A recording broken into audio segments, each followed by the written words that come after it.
आज सीधा सवाल में मैं बात करने वाला हूं समानता की, नागरिक आपके मेरे अधिकारों की फिसलती जुबान की,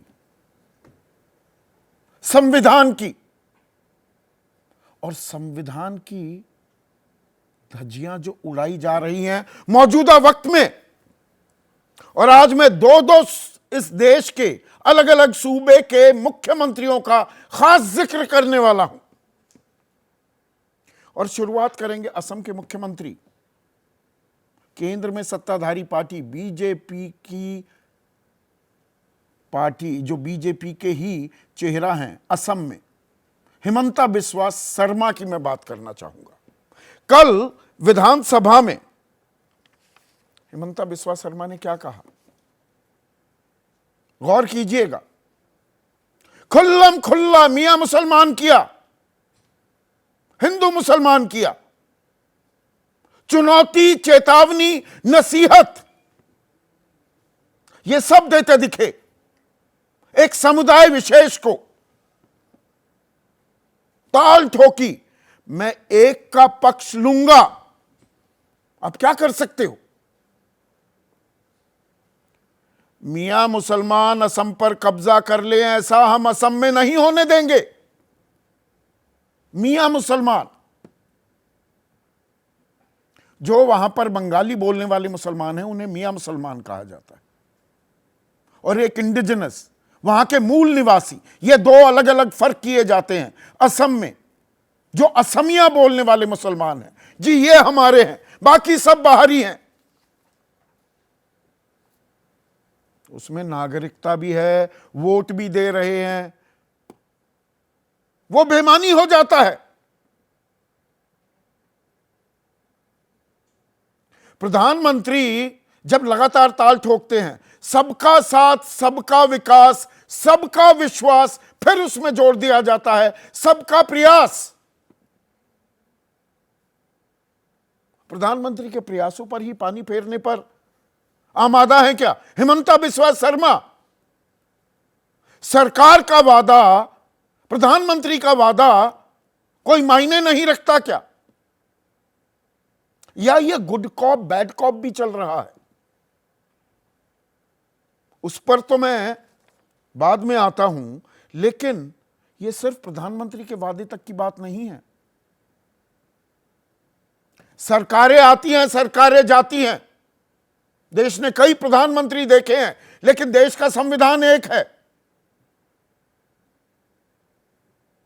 वही देश की नींव है, बुनियाद है, और हमारे अधिकारों का संरक्षक भी। और उसमें फंडामेंटल राइट्स भी हैं, उस पर तो कोई हाथ डाल ही नहीं सकता।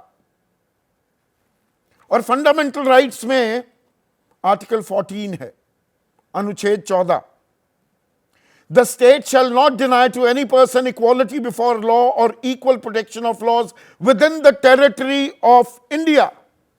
राज्य किसी भी नागरिक को समानता के अधिकार से वंचित नहीं कर सकता।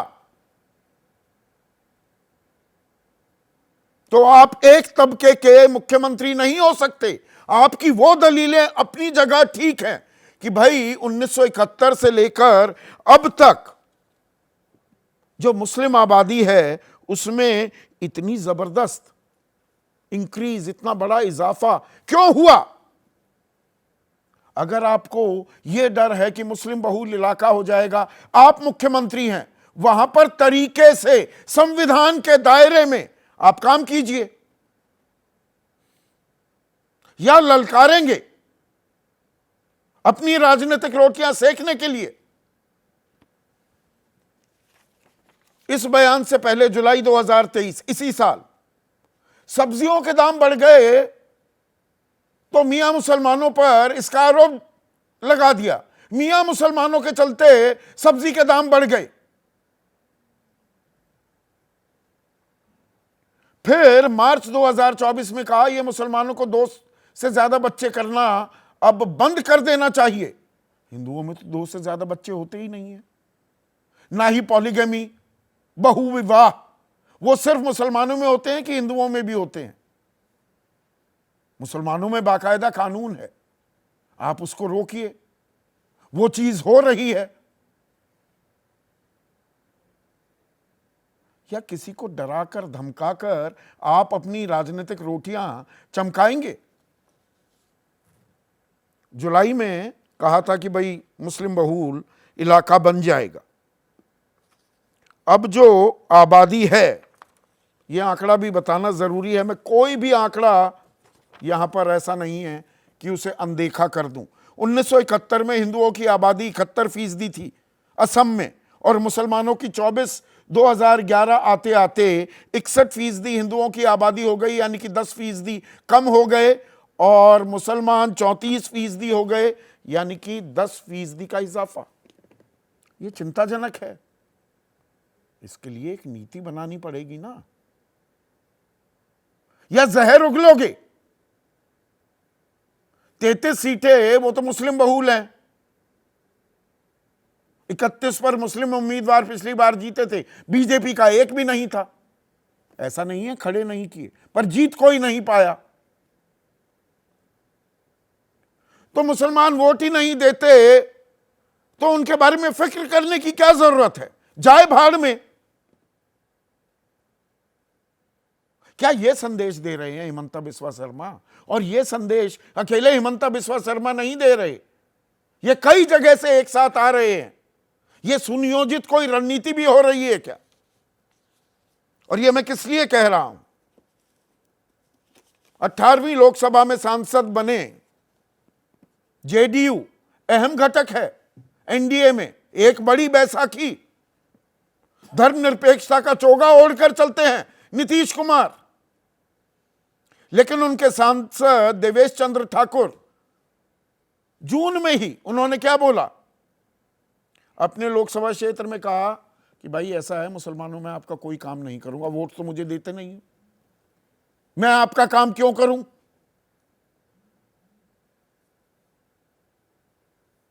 नीतीश कुमार चुप्पी साध गए, कोई मजम्मत नहीं। मतलब कंगना का कि भाई किसान आंदोलन में लाशें लटकी हुई थी, पता नहीं कहां देखा उसने, या वो सांसद हो गई हैं तो उन्होंने, और बलात्कार हो रहे थे, कम से कम निंदा तो कर दी। बीजेपी ने एक विज्ञप्ति निकाल दी, नीचे कोई पदाधिकारी के ना कोई साइन या वो ऐसा कुछ नहीं था, पर कम से कम ये बात तो आई। नीतीश कुमार ने ऐसा कुछ नहीं कहा। शुभेंदु अधिकारी, उन्होंने तो कहा कि अल्पसंख्यक मोर्चा बंद कर दो, फायदा क्या, ये वोट तो देते नहीं है। तो अब वोट के हिसाब से तय होगा। और मैंने सिर्फ आर्टिकल 14 की बात की है। हमारे संविधान का अनुच्छेद 15 वो क्या कहता है? The state shall not discriminate against any citizen on grounds only of religion, race, caste, sex, place of birth और एनी ऑफ देम। यानी कि राज्य नागरिक के विरुद्ध धर्म, जाति, लिंग के आधार पर भेदभाव नहीं करेगा। यह खुल्लम खुल्ला क्या हो रहा है? अब कांग्रेस ने एफआईआर दर्ज कर दी है। आम आदमी अगर यह काम कर देता, अब तक वो जेल में होता। मेरे साथ एनडीए खेमे के 2 वरिष्ठ नेता हैं, उनसे मैं ये सवाल पूछूंगा, आम आदमी के खिलाफ ये एफआईआर होती, अब तक वो जेल में जा चुका होता, जेल के अंदर बंद होता, आग भड़काने के लिए, विद्वेष फैलाने के लिए, जातीय टकराव, धार्मिक उन्माद फैलाने के लिए। पर नहीं, सब होते देख रहे हैं। एफआईआर हुई है, अब एफआईआर कर दी, वो तो कांग्रेस ने की है। एफआईआर से क्या बात बन जाएगी? आरोप लगा रही है कि दंगा करवाना चाहते हैं मुख्यमंत्री। राष्ट्रपति को भी यूनाइटेड ऑपोजिशन फोरम की शिकायत का संज्ञान लेना चाहिए। राष्ट्रपति ने आज संज्ञान लिया। भयभीत और डरी हुई है वो, कलकत्ता में, कोलकाता में जो हुआ। और ठीक कहा, डर सबको लग रहा है, हो क्या रहा है वहां पर? दंगे जैसे हालात हो गए। अभी दंगे का जिक्र हुआ। हालांकि अगर महामहिम राष्ट्रपति मणिपुर के बारे में भी ये बात कह देती, मणिपुर में भी क्या वो डर महसूस नहीं किया, भयभीत नहीं हुई? करगिल का हीरो, करगिल पर देश के लिए जो अपने प्राण न्यौछावर करने को तैयार जवान था, उसकी पत्नी को नग्न अवस्था में परेड कराया गया, बलात्कार किए गए वहां महिलाओं के, महीनों आग में झुलसता रहा मणिपुर। तब नहीं डरी थी क्या राष्ट्रपति? पर मैं दंगों की बात कर रहा था, और यहां पर एक और सूबे के मुख्यमंत्री के बारे में जिक्र करना भी जरूरी हो जाता है। पश्चिम बंगाल में जो हुआ नहीं होना चाहिए, और राज्य की सरकार की जो मिलीभगत दिख रही है, आरजी कर कॉलेज के प्रिंसिपल अभयदान देकर दूसरी जगह प्रिंसिपल बना दिया गया। संजय रॉय जो आरोपी है, वो उस मोटरसाइकिल पर घूम रहा था जो कोलकाता के पुलिस कमिश्नर के नाम पर रजिस्टर्ड है। एफआईआर में देरी, पोस्टमार्टम में देरी, माता पिता को गलत जानकारी देना, मतलब वो फेहरिस्त इतनी लंबी है कि बताते बताते कई घंटे लग सकते हैं, और फिर छात्र उग्र हो जाते हैं, दंगे जैसे हालात हो जाते हैं। अब उसमें बीजेपी भी राजनीति कर रही है, पर जिम्मेदारी किसकी है? जिम्मेदारी तो ममता बनर्जी की है। लेकिन ममता बनर्जी क्या कहती हैं, अब उनका बयान भी पूरा पढ़कर सुनाना बहुत जरूरी हो जाता है। वो प्रधानमंत्री को ललकारते दिखती हैं और कहती हैं, मोदी बाबू आप बंगाल में आग लगवा रहे, याद रखिए बंगाल में अगर आग लगाएंगे तो असम भी नहीं बचा रहेगा।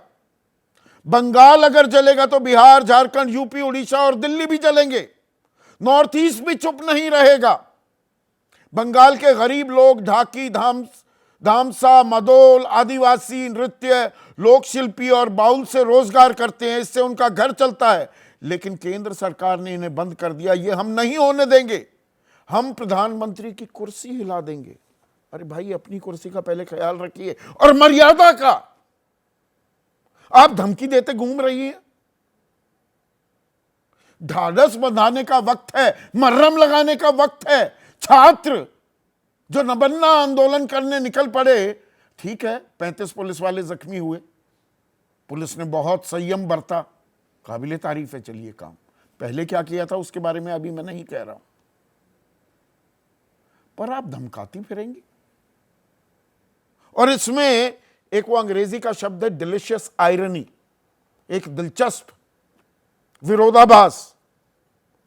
हिमंता बिस्वा शर्मा खुद आग उगल रहे हैं एक समुदाय के खिलाफ।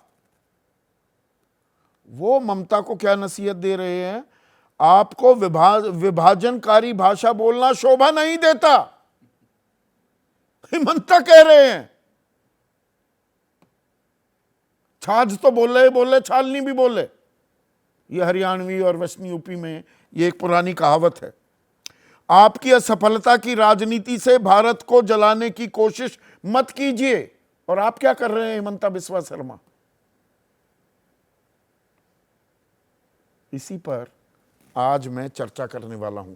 यह सिर्फ जबान फिसलने की बात नहीं है, या ये कह दिया जी जबान संभाल के बात खत्म हो जाएगी। दोनों ही तरफ से सोच समझकर, जानबूझकर आग भड़काई जा रही है, भड़काऊ बयान दिए जा रहे हैं क्या? ऐसे में आज का सीधा सवाल, मियां मुसलमान खुल्लम खुल्ला सीएम को शोभा देता है भला? सीएम यहां पर हिमंता बिस्वा शर्मा, और बंद पर आग लगाऊ धमकी, कैसी राजनीति है ये दीदी? ये ममता बनर्जी से सवाल।